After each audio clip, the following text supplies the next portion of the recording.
31 of In Touch with iOS, a podcast for sharing tips, apps, and gear for iPhone and iPad, along with related technologies that get us using iOS in fun, productive, and meaningful ways. I'm your host, Dave Ginsburg, and joining me as always is Melissa Davis. How are you doing, Melissa? I'm doing okay. You're back from MacStock. I'm back from MacStock. We're excited to hear about it. Been too long since we've done our last episode, so we're catching up here.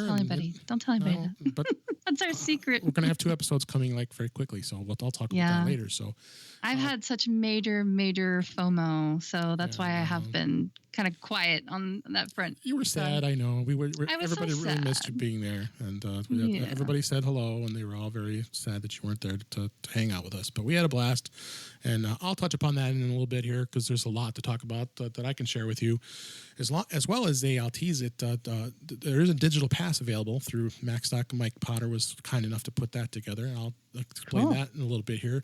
It's not that terribly expensive, and if you want to get all the content that's out there for MacStock, he recorded everything, so I will touch upon that in a few minutes as well. Really what we're going to talk about, we've got the news coming up here, a couple of news stories, and then I have a topic that I knew it would catch your eye as well as it did me. A coworker of mine used Find My iPhone to find his phone, and I will be telling the story of what his tale involved. It's story time on In Touch with iOS. It'll be a story. It'll be brief, but we won't go crazy. But then, I like it. Yeah, but I have things to add. I may not be brief because it was a good story. So that did, and he actually I won't let you be brief. He even wrote it up for me. So for us. So we'll go over that in just a minute, and then we'll kick in and talk about MacStock and give you some insights about what happened. Yeah, catch me up. I will. So first story that came up is I always like talking about is the beta tests that are still out there.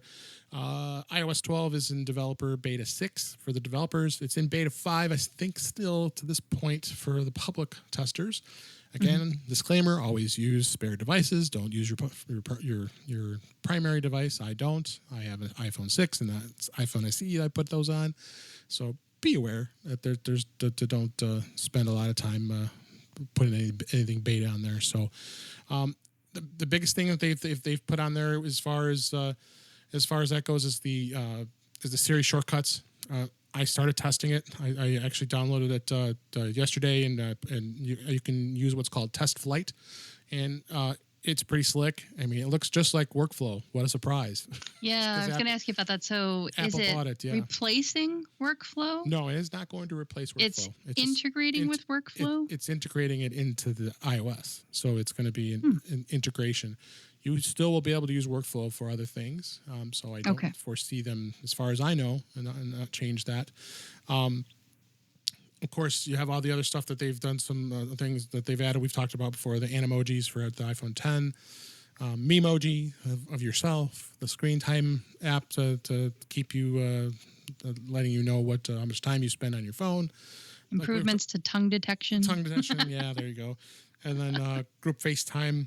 We were talking about that, and maybe we could easily record something in FaceTime at some point. Yeah, I look forward to that. The future's not here yet, but it's coming. Yeah, so it's gonna. There's some exciting things coming up. So if you have spare devices, check it out, and it's coming soon. And I'm very impressed. And one of the things I was going to touch upon too, actually, is there was a news story today about the iPhone 6, and how you like talking about older devices.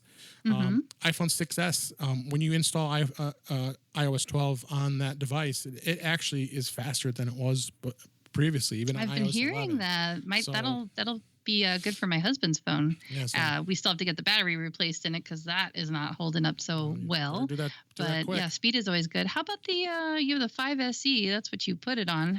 The SE, did you notice a speed improvement on that? Performance seems pretty good. Yeah, I mean, actually, the SE is comparable to the 6S. So as far as processors. Oh, okay. Because my son has a 5S. He has these are all my old devices that I've passed down. But they're still in use, and so my son's been using the 5S. So we're excited that you can put iOS 12 on that. But I just wonder how much of a speed improvement it'll have. Yeah, no. It's still a good device. It's I won't say it's like super snappy. You just have to manage your expectations before you put it in your hand and press the home button is all. No, the I don't know about the 5S because that is a much slower processor than the SE was, because the SE, like I said, is comparable to the 6S in processing speed. So I can't answer that. I have not seen anything written about it, but I can't imagine that. What really Apple's doing is making iOS 12 much more efficient with performance. So it's definitely be a bonus there. So anyway, other article caught my eye was, and I know this is probably surprising to you at first. It's like the title of the article is Google releases Android 9 Pie as previous Oreo release is installed on just 12% of devices. This was on Mac Rumors. And what was the last candy that was out? Yeah. I can't even remember. And you're probably saying to yourself, why does he want to talk about marshmallow? Well, if you go to this article, which will be in the show notes, it does have the Pie breakdown of all the versions of Android that's out there. It's absolutely crazy. It just blows my mind how much it's broken down compared to what the way iOS is. Oh my gosh! Yeah, I see the pie chart. I see. Yeah, I see what they did there with the pie chart. And now I want key lime pie. Darn it! Yeah. Now, and there's still people on ice cream sandwich and gingerbread and jelly bean, which are the three that are probably go back to believe 2013. That's going to be what they call the update to pie. Is going to be key lime pie. Well, you got P. That's what it should be. They're going to be a Q. They're doing the letters. Oh, right. So it's all letters. So. Well, maybe they'll spell it with J, a Q. K, L, M. Where was that? An N. Oh, it was Oreo. Candy starts with Q. I don't know. Quattro. There's nothing that starts with Q that I know of. I was surprised they came out with pie. That was pie. Pie's not candy though. You're right, but it'll be something sweet. So it's something sweet that starts with Q. But it's just amazing. And then comparatively speaking, move down through the article and you see a pie chart that says iOS 11 has an 81% adoption rate.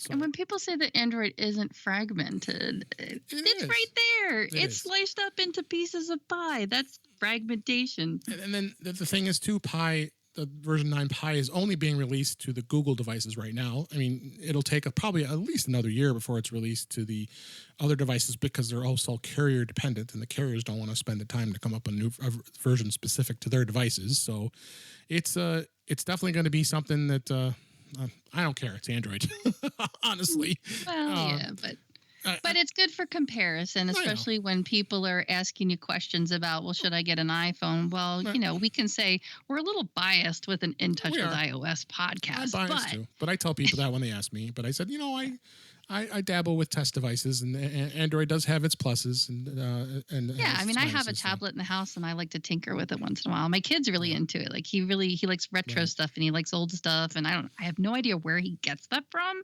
but he really likes to play with just anything that's got a screen or something that he can tinker with. And so we have an old Android tablet, but it had been on Verizon, right? And so I couldn't update it. It was stuck on. I had a tablet here. It's the same thing. Same thing. It just I don't like that. I don't like not being able to. And so it makes me nervous. So when he asks me, well, Mommy, why can't I play with this all the time? Like, can this be like my main tablet? Because he says things to me like, Mom, would you be offended if I played with this Android device more than my iPhone? I think it's fine. I'm like, no, I wouldn't be offended, but you're going to have to go find someone else's Wi-Fi to play on it because I don't trust it all that much. I can't update it. I don't know what kind of stuff he wants to download from the Google Play Store, and that's really where it's at. I don't trust it. I don't trust it. How can you when you can't even put your own updates? You can't get the updates that you need to get on it. No, exactly. So bugs me. But as I said, it's good to have competition. It keeps Apple on their toes. It is. And there's a lot of things that they gain from each other, I think. So that's why I don't like to rag on it too much. And I know, I have friends that they're like the equivalent of us. Like they're real Google and operating system kind of nerds. They nerd out on it. And I think that's really, really cool. And I have total respect for that because of, what we talk about. But they can handle that kind of stuff. Yeah. But there were so many, it just bothers me that there's so many people that have Android devices. Like I have family members that are, we try to do like a video chat or something, and it's just abysmal because they're on this phone that isn't all that old. I mean, they only got it like the year before or something, but because they can't update it and they get so confused on it. And I'm like, here, take the old iPhone 4S or something. It'll be better than what you have. Yeah, exactly. So tempted to send them like some of the old devices. Yeah, so it's frustrating. Yeah, it is. It is. But anyway, I'm glad to see. I'm glad to see everybody is adopts the latest version pretty quickly. Because I remember when iOS 11 first came out. I mean, I think it was already at about 20% after the first week. So, so that people want to get the new version. They want the improvements and of what they add to it. So.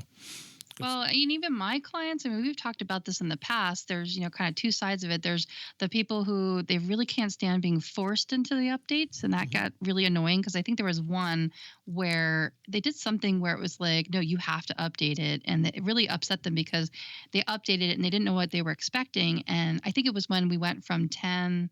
Maybe it was from 9 to 10 or something where there was like a drastic change. And it really upset a lot of people because they felt forced into it. It was almost like a Windows update patch experience or something.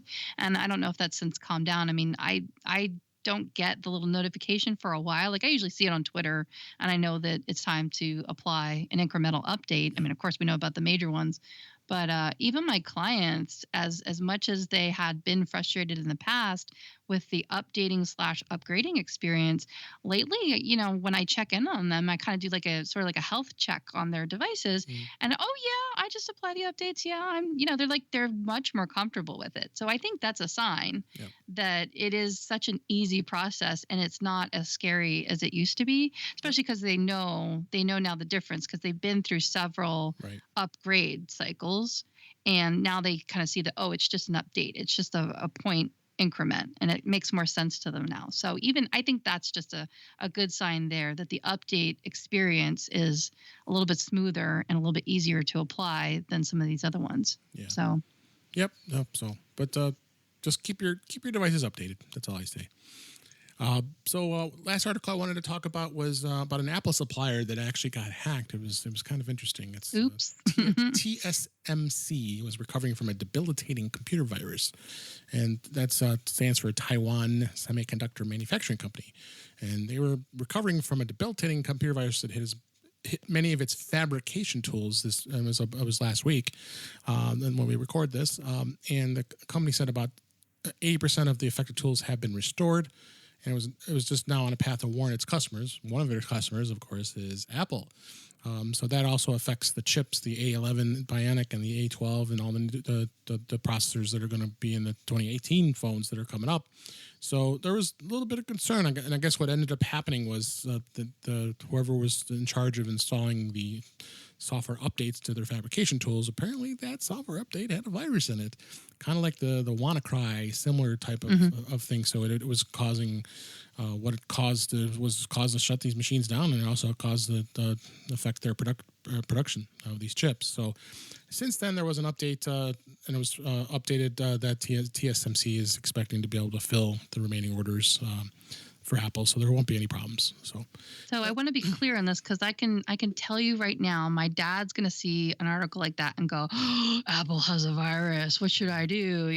Should I throw away my phone? Or, I mean, people get a little worked up about this stuff.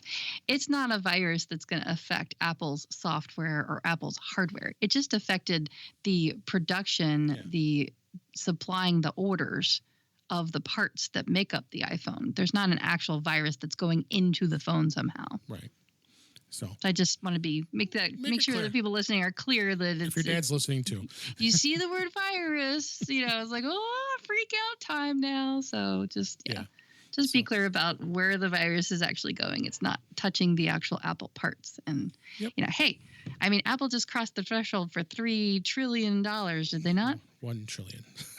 1 trillion or 3 billion or what was the number? It's $1 trillion. $1 trillion. Look at your little pinky, the little pinky in the corner of your mouth. Yes, $1 trillion. I just did it. There's got to be. You did, didn't you? Yes. Yes. Yes, I wasn't going to bring that up, but I should have anyway, because yes, Apple is the richest U.S. company in history, $1 trillion in value. It's incredible. It really is that Apple was able to attain that. Again, they're saying business as usual, but they got a lot of money. They got a lot of money in the bank. Then they continue to innovate. They continue to develop new products. And you look at the breakdown of what the percent of their business is. The iPhone is 56% of their business. That's pretty impressive. That just tells you how important the iPhone is and why our podcast is here, because we talk about the iPhone all the time. Because if they have that much market share of a smartphone, it's incredible. So, any other comments on that? No, it's just that I was texting you a GIF. You were? Was it that one with from? Of course it was. Yeah, that's what I thought. No, I just had to laugh because my dad discovered that little part in the text messaging. It's in the sticker section in the app tray. Because he started texting me like GIF after GIF after GIF. So that just happened to be in my recents. I thought it was applicable. I'll put that in my stash. You might as well. So that's But I digress. Yes, you do. So that was all the news that caught my eye. But talking about news, I have a story I want to tell. It's story time. This was a feel-good story that relates to the iPhone and Find My iPhone. My friend and coworker Anthony shared the story with me, and I'm like, Anthony, yeah, we got to talk about this on my podcast. And he was like, yeah, go ahead and do it. I love it. So he actually wrote up a little bit of a letter for me, an email, I should say, and went pretty detailed. I won't go into real deep details of what he talked about, but really the synopsis is how important Find My iPhone is. It is so important. Like, this has to be a PSA. And, like I've talked about it. I have blog posts about it. We've had iPhones stolen and recovered. Right. So, this is near and dear to my heart. So the story is Anthony and his family were on a roller coaster in Ohio. That's in the area where he lives. And that's not going to bode well. Roller coasters and iPhones. No. So I guess what happened was his iPhone was in his pocket, thought it was secure, but he come to discover that it wasn't in his pocket when the roller coaster ride was finished. So I'm clenching my fingers just thinking about it, because I've been on roller coasters with my iPhone and it's in a death grip, So of course he had to go to the ride operator and talk to him, saying, what do I have to do to find missing items? Because you think of a roller coaster, you're way high up, and who knows how far it fell, which is think about itself how much damage the phone could have ended up incurring. So went through all this stuff. He had to go fill out the forms, all that other stuff, the details. And had to describe what it looked like, what model he has, the serial number, and IMEI, and so I was questioning that. Why did they ask for the IMEI number and serial number? Because you don't know. I mean, it could be somebody trying to steal the phone. I mean, because wherever it would have fell, it was in a secure area where no one can go down there except employees. So so you never know. Someone could try to go and look for these phones. So when he got home, he filled out the form, went to their website, the whole spiel. So then what he did was he went on his wife's iPhone and signed in to Find My iPhone. That's a good concept to see. I just did this yesterday with a client. I'll tell you that. I'll let you finish the story, and then I'll tell you that. So if he could find the phone on the map, well, lo and behold, he did. And he saw where the device was near where the ride was, and it had about 75% battery life left. So he was hoping he would be able to find it the next day. He put it in lost mode, so his screen messages to call him if someone were to pick the phone up, and then he went to sleep. So the next morning, he woke up, and then the park had he had checked where the location of the phone was, and it was sad to see that it had not moved from the night before, thinking that obviously the employees didn't get down there to find the phone. So then that night, he went to look for the phone, see if they can go down there and find it. And he brought his wife's phone with him and used the Find My iPhone to help it located. So he got to the ride at about 12:15 a.m. And when it closed, didn't have a chance to talk to anybody. So he basically went down, and they were still looking for it. And he knew that the phone was still active, but it's only had about 50% battery life. Yeah. So meanwhile, the battery's dying. Yeah. Exactly. And so he said if they come back the next morning, he can get back to the park. The whole song and dance, because it's no one's allowed to go in restricted areas. Had 50% up. And this was what model again? It's this. I think he had the 8 Plus. Oh, okay. So luckily he had the 8 Plus, because I'd be really sweating it if it was anything lower than that with battery dying. He had the 8 Plus. Ugh. He even offered for them to take his wife's iPhone to use the map to get to the area where the device was, to hit the ring button, so it can, because you can hear it in the dark. They agreed to go look for it again only because they had his wife's phone and the Find My iPhone app. About 25 minutes later, they returned with his device in hand and told him they would have never found it if it was not for the Find My iPhone app. What a surprise. They said that the phone had left the ride area under a fence in a grassy area. So it was buried in grass. So it would be really hard to find it because I'm sure the grass is probably not exactly short. He even made a comment about all the devices that were found in the bucket were either broken, missing covers, cases, batteries. He said one poor iPhone 6 was destroyed to a point where the screen was literally only attached to the device by a ribbon cable. Oh my gosh. Crazy. Can you imagine that? But think about how far these phones drop. I mean, you're on a golf course and people you have to have a disclaimer that golf balls are flying in places. Now you have to have disclaimers in amusement parks that phones could be flying at your head, So just crazy. So he said all he had on it was a cheap case and to prevent the scratches and light drops, and I was totally expecting to have some broken glass.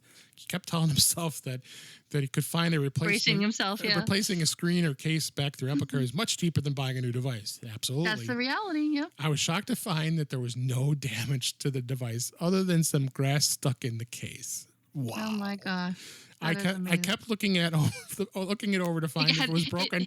Found nothing. I survived a roller coaster ride, and all I got was this grass stain. The phone was in perfect condition, and not only does that feel a good story that he was lucky, that the phone wasn't even damaged, but the whole point of this story is Find My iPhone. I can't tell people enough how important it is, what role that piece of software has played in so many ways of finding your phone, whether you lost it, whether you dropped it in the case of Anthony's case, whatever you do, anything like that. This is something that just makes it worthwhile all by itself to own an Apple product because they provide those types of services. Yeah, granted, probably Android has the same types of services, but I never hear any of these.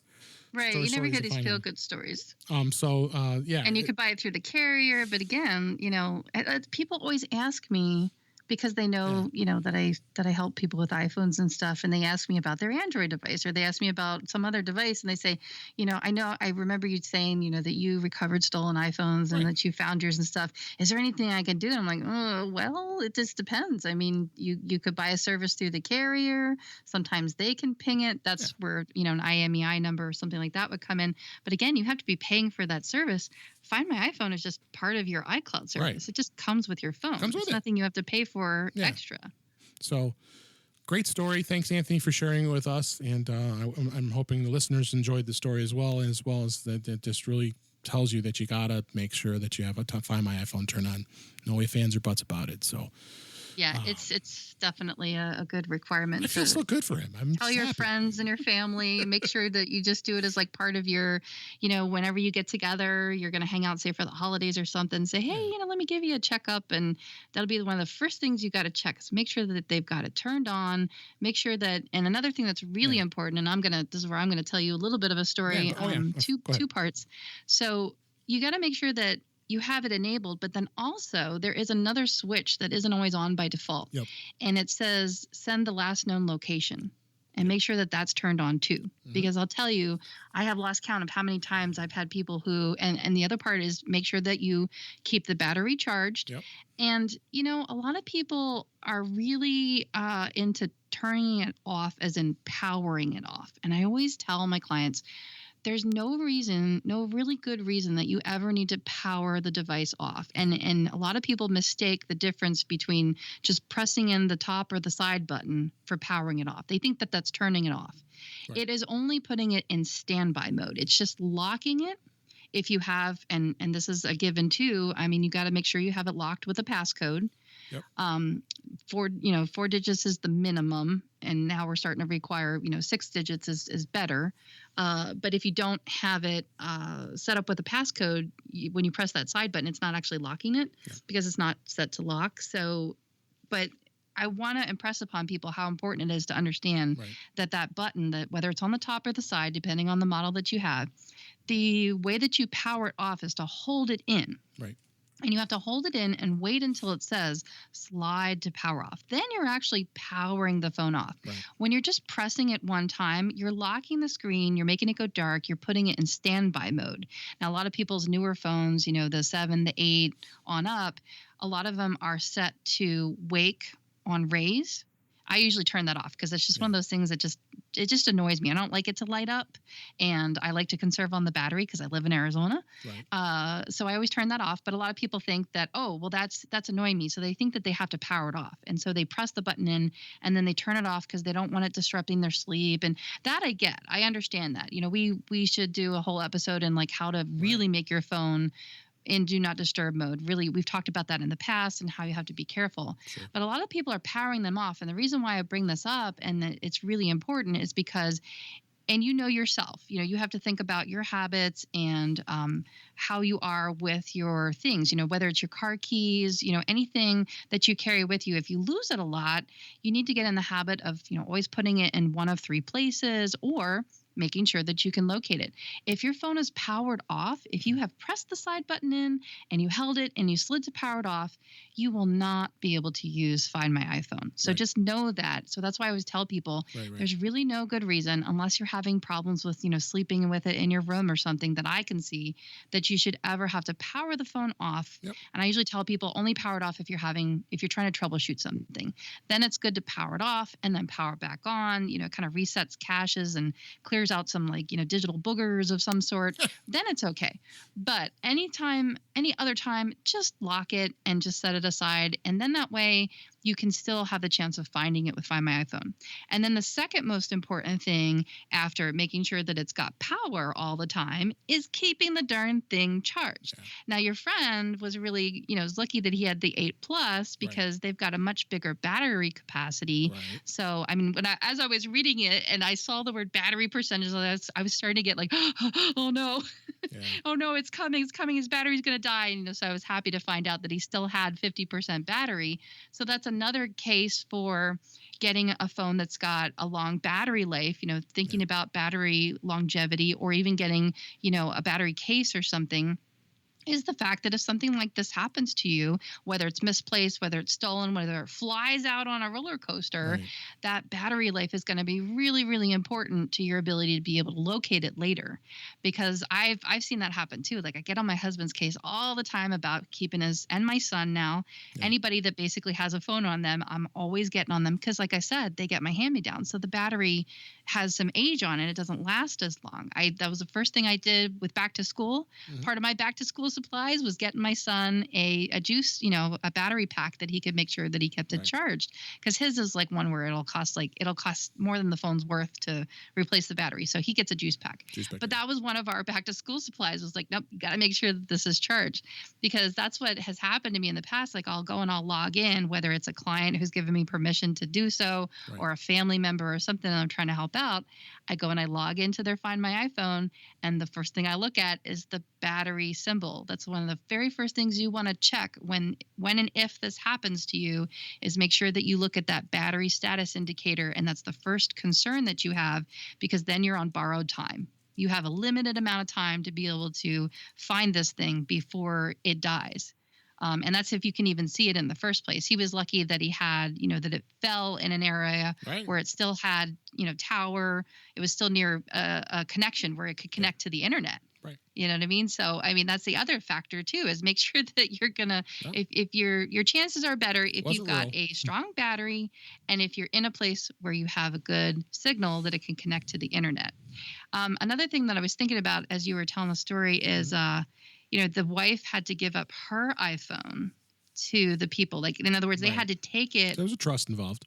They had to take it off her person and then go away with it out of sight. And that was freaking me out as I was reading the story. And I was like, oh, I don't know if I could have done that. I mean, I would do it if it was my husband's phone, of course I'd want to retrieve it. If it was anybody's, I would want to help out.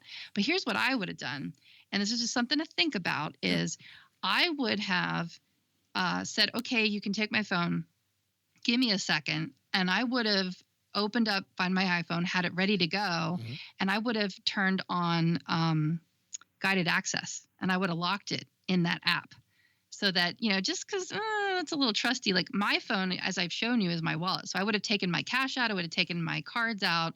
I would have handed over the phone, because I've done that like at the pharmacy. I've had to hand it through the window so that they can see the coupon that's on the card, like when you're getting a prescription. But I can see everything that's going on. Like it never leaves my sight. Do you know what I'm saying? But to have somebody walk away from it, go to a restricted area, like I get it. I understand. I respect that. But yeah, that's my phone, man. Like, I don't know.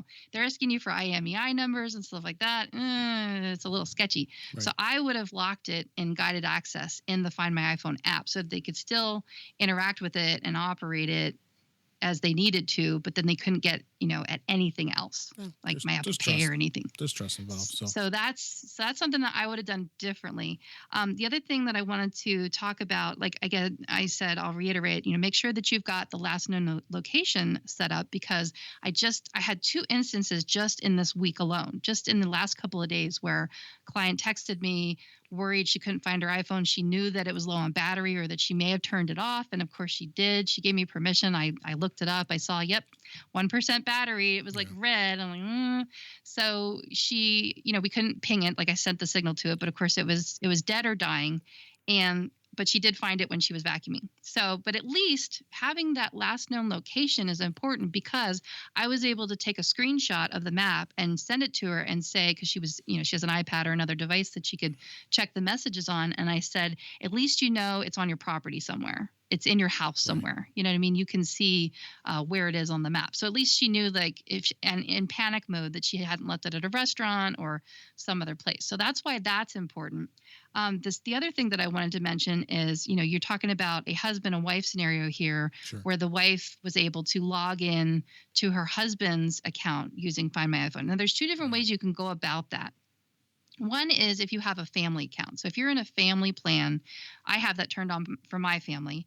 That's kind of the new way of doing it. You set up a family plan, and then if you're in that family, you can use Find My iPhone, and you can log in using your iCloud, your Apple ID, and be able to see your other family members. And you can ping it and track it, put it in lost mode. You can do all those things from the Find My iPhone app without having to log into someone else's account. Yeah. Now, conversely, if you're not on a family plan, so I just had this happen last week. I helped out a couple who, for their own reasons, they do have separate accounts. They have separate Apple IDs. They're not on a family plan yet. And she asked me about that. When we travel or something, what happens if my husband loses his phone or I lose my iPhone? They don't have a landline. This is a real, right. Real world example of what can happen. And so we had like a whole session on, okay, let's first step is go into your Apple ID, log in, and check your credentials and make sure that you have, if you have 2-factor authentication turned on. Mm-hmm. So I'm just going to use a husband and wife scenario, or, you and a partner, or you and a boyfriend, girlfriend, or, family scenario, somebody that you trust. Okay. So that's the scenario that we're going to go forward with. What you want to do is log into your Apple ID and make sure that their phone number is added to your Apple ID account as a trusted number. And then vice versa. They'll log into their account and add your phone number and make sure that your phone number is listed on their account as a trusted number. The reason that's important is because if you've lost your phone and you need your spouse's help, and you go to use Find My iPhone, or you go to log in or do anything, you're going to be texted a verification code. And guess where it's going to go? It's going to go to your phones, and you don't have it in your possession anymore. So you need to be able to get at that 2-factor authentication verification code. And so the best way to do that is to have some other person's trusted device, so that you can say, I don't have my device, send me a verification code, and text it to my secondary trusted. Yeah. And so then it'll go to your partner's phone. And so then that way you can get at the verification code to do what you need to do. See, when you're in the family plan, you don't need to deal with any of this stuff. But when you're separate and you have your own separate IDs, you're going to potentially need to be dealing with verification codes. So you want to make sure that you've got that set up first. Again, make sure that when you're in there, you've got that send last known location set up. And then what you're going to make sure that you also have access to, so this is another thing that I did, is made sure that each of the spouses had one password installed, whatever password manager is of your choice. I'm going to use one password as an example because that's what we know and love. And made sure that they had each other's Apple IDs. Again, this is somebody you trust. Made sure that they had each other's Apple IDs and the verification, like if they asked any questions or anything that was involved in being able to access that Apple ID. Make sure that you have that in each of your vaults. You have it in your wife's vault and she has it in your vault, vice versa, or whatever. And then that way, like what they probably did, and I don't know, maybe they were on the family plan. Maybe he didn't really specify in the example there, but she may have had to log into his account on her phone with his Apple ID, or he may have had to like enter the information. Right. And like, I don't even know my Apple ID password because I just keep it in one password because I only have to know the one password. So like my kids, I have memorized because I have to constantly enter them. And my husband's I have memorized because his is the one that we use for our purchases. Yeah. But like, I don't even know my own, Dave. So if I had that scenario, back then I have to go look it up. You can add something like that to your Apple Watch. I mean, wherever you can make it accessible. Although if your phone is lost and it's that far away from your Apple Watch, I don't know if it would work. Anyway, so you've got to have it in a trusted individual's device in their vault to be able to get at it. And then you're going to have to use one password on their device and log in with your account and know how to access your account to be able to use Find My iPhone. Like I said, some of my clients give me permission to, while I'm miles away or my family members, I've logged in on their behalf. That takes some trust to be able to do that, but it is possible. So keep that in mind. Can't stress how important it is. And like I've told so many times, and if you're a new listener to this podcast, it's happened to me. My husband has worked in schools, all his life, and he's had phones stolen. And we've had 2 instances of theft, and I got them both back. The first one I got back within 24 hours. This is way back on like iOS, I want to say 7, I think. And then I think the other one was on iOS 9. I think I blogged about it, and the details are there. Right. But the second one I got back after 6 months. It was a middle schooler that stole it. So that's the other thing people ask me. And you may have been asked this too. They say, well, should I set up the thing where it erases the phone after 10 tries, And that's a personal decision. Only you can answer that for yourself. Right. Like I said, I personally don't because of that experience, because it did take 6 months. I had given up on it, but I sort of didn't really give up on it because I kept pinging it, just thinking, I was prepared to give up on it, but I kept pinging it and sending it, that if this has been found, please, first I started out by saying we were upset, First, I started out saying this phone was stolen, blah, blah, blah. And then I changed the message. I was like, this phone, has been lost. Please report it. And then because I knew it was kids we were dealing with, I said, this phone has been lost. There's a reward. Please contact us. And that's when somebody contacted us. So that's, it is what it is, but so important, so important to use Find My iPhone. It's there. It's not on by default. I guess it is on by default when you sign into iCloud, but some people, get these devices and they don't want to use iCloud for whatever reason. But oh my gosh, it is so worth it to utilize that. And even if you don't want to use iCloud and that's the only service you use, please use it. It's just it's really, really important. I will step off my box. That was a soapbox you were on for a bit there. It's so important. I've lived it. You know what I mean? Like I can so empathize with this story. No. So then we already got our show note, our show title. Find My iPhone is your friend. There you go. So I already put it in our notes. So yes. I think we've told you everything you need to know about Find My iPhone. And I hope you take some value back with it. So again, thanks Anthony for your good story, because it was a happy ending. So I thought when I first read this before I got through it, I thought, oh my gosh, Dave lost his phone at Macstock, or someone lost their phone at Macstock and like had to retrieve it and found it. Read the first sentence. I said my friend and coworker. Yeah. So anyway, let's move on. How was Macstock? Let's talk about Macstock. Yeah.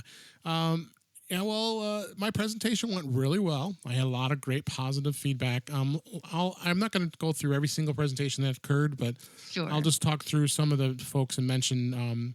I had met Bob Levitas, Dr. Mack. Have you met him before?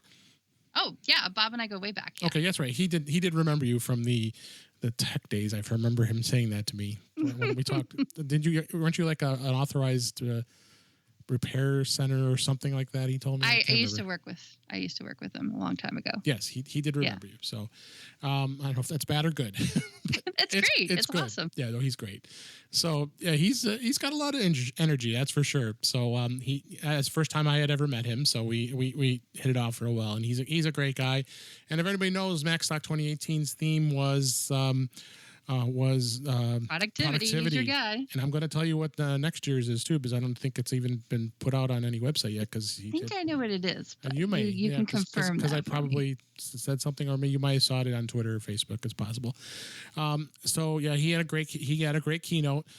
Mike Schmitz is a great speaker. Talked about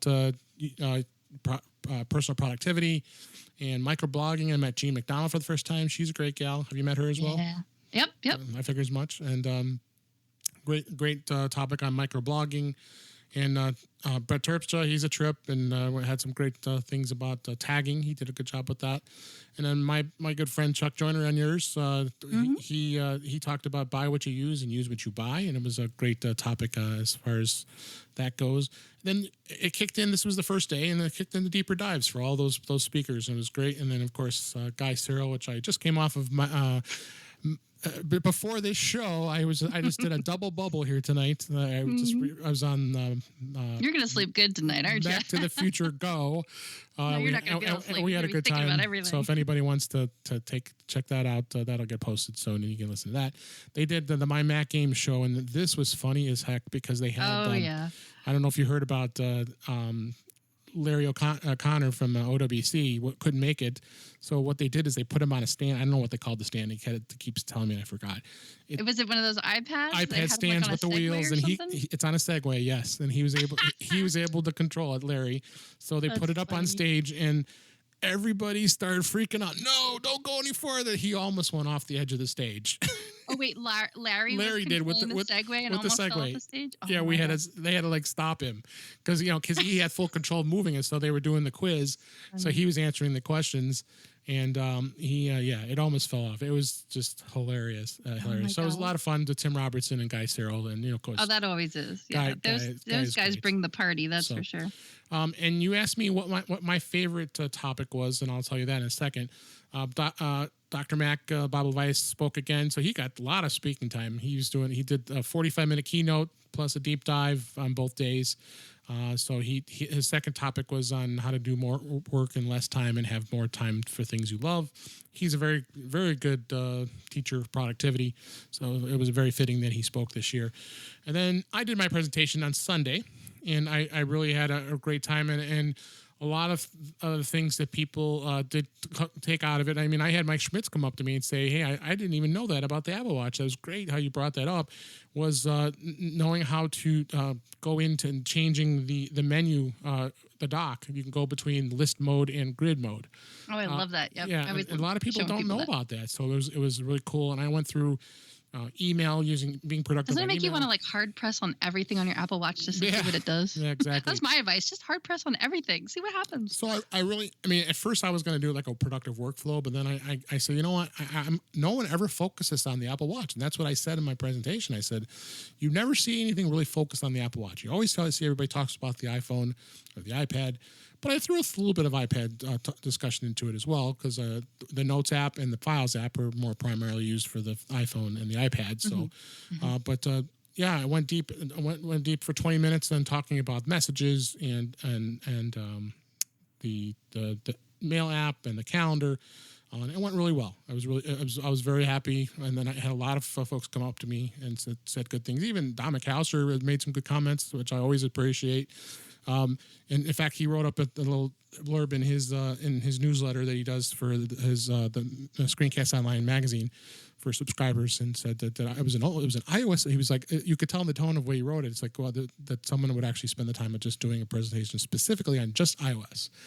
And so I'm dying to know, how did your iPad stand work out for you? Is that what you used? Did you put it underneath there? I did use it, but it was very awkward to put the iPad stage. It was very awkward to put my wrist under the stage to show my the way watch. you had to probably like have your arm underneath it.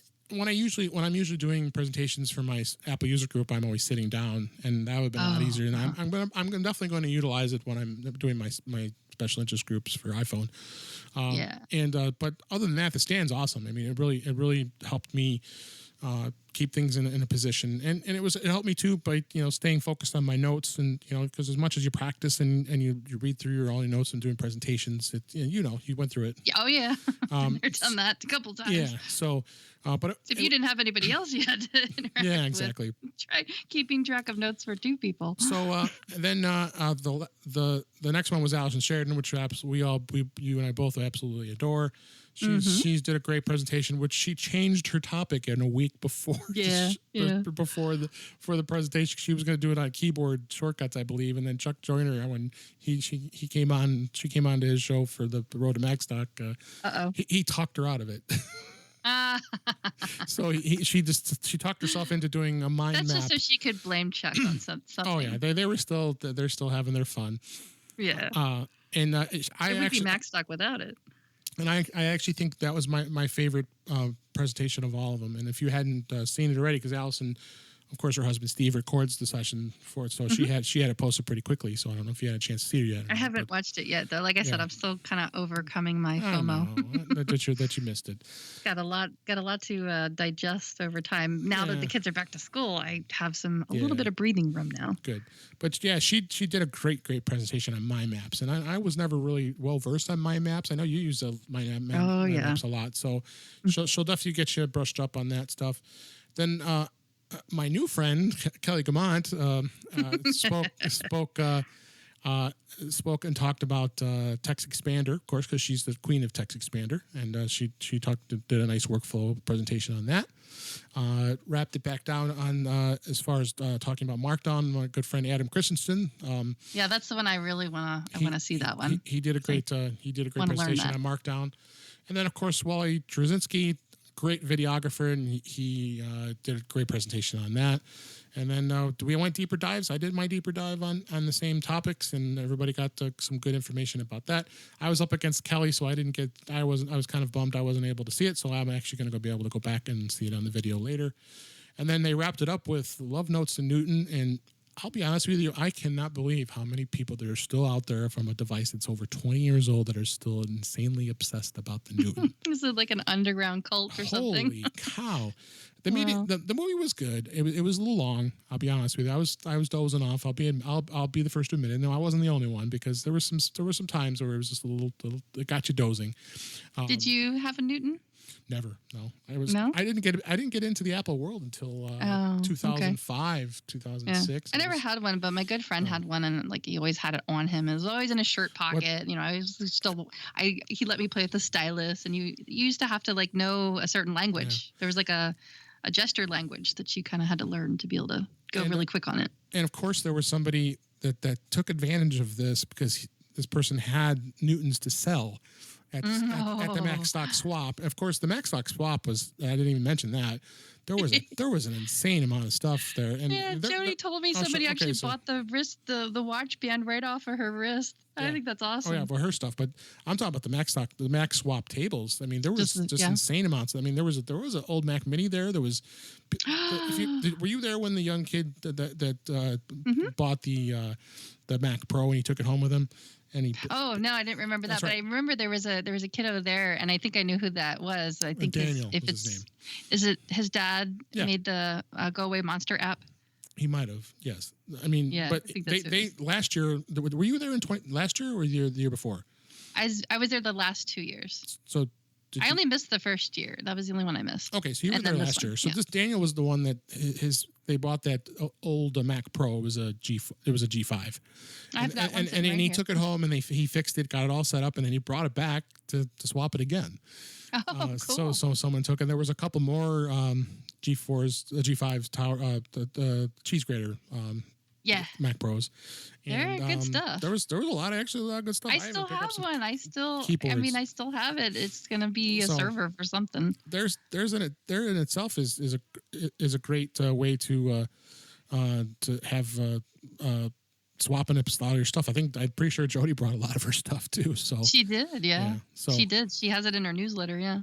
But what's great about it too is the video was set up and Mike set up to do video of all the sessions. He had someone managing it and had an iPad actually hooked up with all his cameras, and they were doing different shots. So he really didn't have to do it too much. He just let it record. He also had it set up in the breakout room for the deeper dives, and it was a great thing. He's going to record it, but what he really did was he did it about like a week or two before the sessions. He was able to put together what's called a digital pass. So if you go to macstockconferenceandexpo.com/digital-pass, we'll have the link in the show notes. For $79, which is a bargain, if you want to be able to see all of these videos, he's posting them all up already. My 20-minute session just made it up there today, and they're continuing to upload more of them, including all the deeper dives and a lot of the chatter that happened before and after the session, so you can kind of get a feel of that you being there. Because some of the videos is like it's recording for the first 5 or 10 minutes before the speaker gets up on you, so you get kind of that feel of what was going on there. So as far as that goes, but it's it was a lot of fun, and I'm hoping people can, if you want to take advantage of seeing what happened last year, this year with MacStock, you still can, and go out there and buy a digital pass. It's not that expensive, and you can you'll be able to see all these videos, and it's out there, and you'll have access to all of them. So all the folks that actually did attend in person also get access to this too. So as well as the speakers, of course, but and the Butterworths, they made it. They made it, and then they had their baby. Yep, see if they've had their baby yet. They did have their baby. Yes. Yeah, she was due today. She was due. So it was last week, I think. They had it last week. Oh, they just made it to MacStock. Yeah. They just made it. Yeah. It was cute. So. Well, they're listening. Congratulations. Yeah. I have to go check out the Twitter feeds and see if they've posted anything in their sleep deprivation. Yep, they've been posting stuff, and they were happy they made it to MacStock. So it was a shout out to the Butterworths. Yep. All that walking around she did helped probably. That's what I told her. Yeah. Go walk around MacStock. She'll come. So please go out and check out the digital pass. So I think it was a great. It was a great show, and the great sessions and conference. So next year, they announced the dates. It's going to be July 27th and 28th, 2019. A little bit later. It's a little later, so it's going to be the last week of July, and the topic for this next year is going to be the word create. I know, I'm so excited. Yes. So if you're going to I don't know if I'll be able to make it because that's right when back to school starts. So I don't know if I'll be able to do it, but I'll definitely see what happens. Give it a shot. So can I just do remote, maybe? What was that? Maybe do something remote. Who knows? Oh, you never know. So, with that, that's a lot we've reviewed over this show. If you wanted to dig in for the one app I know you've been wanting to talk about real quick, we got some time here. Is the I'll just say something about Castro is all. There's a new update to Castro. Yeah, I'll save the other one for another time. But Castro has a slick new features. They've got something they're calling side load, and you tweeted me about the other feature. What was it? Lost it for the second here. It was side loading and chapter. I guess you could fast forward through chapters. Yeah, you could skip chapters. And I actually did use that with a podcast the other day, and it was really handy. There was a couple of where there were ads or some topic that I wasn't particularly interested in. I was like really low on time. Of course, I always am. And I used that feature and I was like, wow, this is really awesome. You can go through the chapters and check off the ones that you want to skip over, and it saves you time that way. But I'm really excited to use the side load. I haven't used it yet, but I have plans for that to side load some audio files for things that I like to listen to when I fall asleep. We've talked about sleep phones in the past, and I have some sleeping audio that I want to load into that I think will be really terrific, and then I won't have to rely on YouTube and so much bandwidth and have to deal with commercials wake me up in the middle of it all because I don't have the YouTube Red subscription. So I can just slide load the audio that I want to listen to and use the sleep timer, and it'll just be a perfect combination. So I have plans for that. And you can change the icon. There's several different. I listened to their podcast, and they said that they had a lot of fun just designing some new artwork for it. And so you can choose a new icon color. And of course, they made a purple one just for me. No, they didn't, but I think they did. So I changed it to purple. So I have a nice little purple Castro icon. That makes me very happy. There you go. So I just wanted to give a little bit of a tease. A real cool thing that's happened with my Apple user group. We usually take the summer off. We don't have our meetings here, suburban Chicago Apple users. So a plug for my group here in Chicago. We don't have meetings usually in July and August. We take a bit of a break because it's summer and people are on vacation, so it's not as active. So, but we decided this year I was able to actually get a good relationship with somebody at the Apple store locally here, and he suggested, why don't you have a field trip? I was going to say, is it Tracy?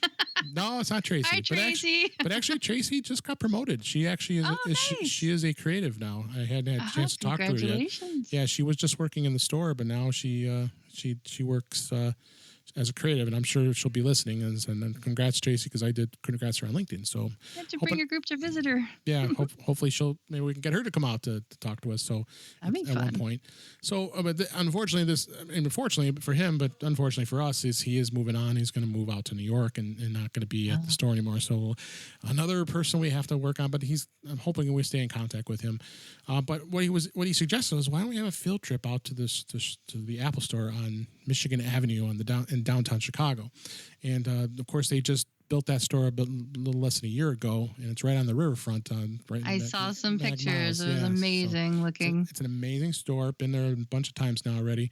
And so we're about 23 of us from our group, as well as Mike Potter from of course the Mac Stock coordinator and from the podcast for Mac Guys Only is going to be. He's a member, which is nice, which is cool, as well as he's going to come down.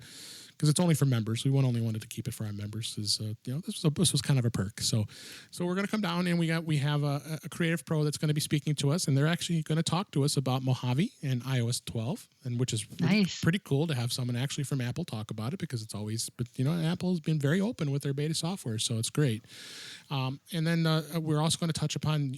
I actually handpicked some of the topics, which was nice that I had that little bit of control to come up with some good topics here. So they do their for today at Apple sessions now, which are actually gotten a lot better over the years compared to in the past. So I picked then we're going to talk about using Apple IDs, and also going to so important and iClouds. That's one of the other topics, and then we're going to talk about productivity apps, which would be Numbers, Pages, and Keynote. So it's going to be a really great session. So we're going to have a lot of fun.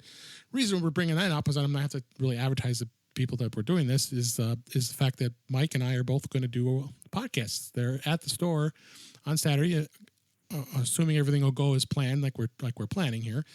So I'll be on for Mac Guys Only, and he will be on here on In Touch with iOS. So I think it'll be a lot of fun, and we'll come up with some topics of just after the sessions, and give you guys some great content to listen to coming up. That's this coming Saturday, just as we record this. So I'm hoping we'll have something out for the next week. So we got to give you guys time to listen to this episode. So right. Speaking of that, I think we're practice your Find My iPhone skills. Do a fire drill with it. Exactly.